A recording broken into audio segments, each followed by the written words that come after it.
আল্লাহ রসুল বলেন যে এই রমজান যখন তোমাদের সামনে আসে তো তোমরা 4টা আমলকে বাড়ায়া দাও।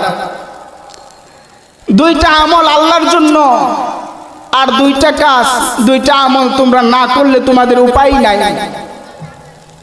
2টা কাজ আল্লাহর জন্য, সেই 2টা হচ্ছে তুমি বেশি বেশি করিয়া কালিমা পড়ো।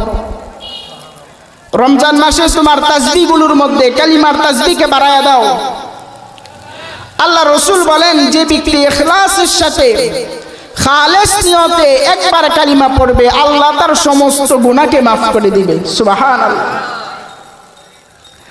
তো কালিমা পড়নে ওয়ালার সওয়াব এত পরিমাণ হয় যে বান্দা যখন ইখলাসের সাথে কালিমা পড়ে তো ফেরেশতারা প্রতিযোগিতা শুরু করে দেয় কার আগে কে আসমানে তার সওয়াব নিয়ে যাবে। সুবহানাল্লাহ। আল্লাহ রসুল বলেন যে তুমি বেশি বেশি কালিমা পড়তে থাকবা। 2 নম্বর আমল হচ্ছে বেশি বেশি ইস্তেগফার করবা। ইস্তেগফার জিনিসটা হচ্ছে এমন একটা জিনিস যে এই ইস্তেগফার পড়ার দ্বারা বান্দার গুনাহ মাফ হয়।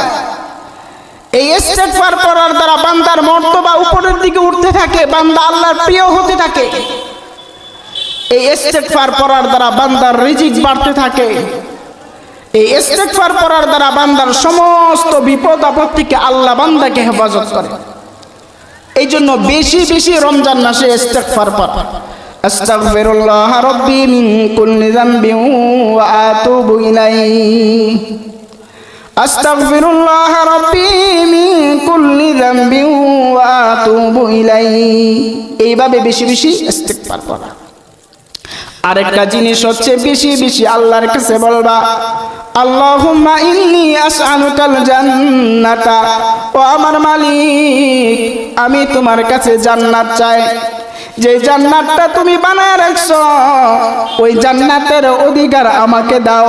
ওই জান্নাতে যাওয়ার মতো কাজ করার তৌফিক তুমি আমারে দাও যেন আমি ওই জান্নাতের মালিক হইতে পারি। এইভাবে রমজান মাসে বেশি বেশি আল্লাহর কাছে জান্নাত চাও। 4 নম্বর যেটা বেশি বেশি আল্লাহর কাছে চাইতে হবে যে আল্লাহ তুমি আমাকে জাহান্নাম থেকে মুক্তি দাও।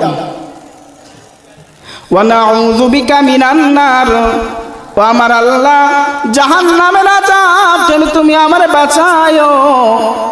কারণ জাহান্নামের কঠোরতা এত বিশাল যা একটু আমরা সহ্য করতে পারবো না। এই জন্য বেশি বেশি বলা আল্লাহ তুমি আমারে জাহান্নাম থেকে বাঁচায়ো। বেশি বেশি জাহান্নাম থেকে বাঁচার জন্য আল্লাহর কাছে দোয়া করা।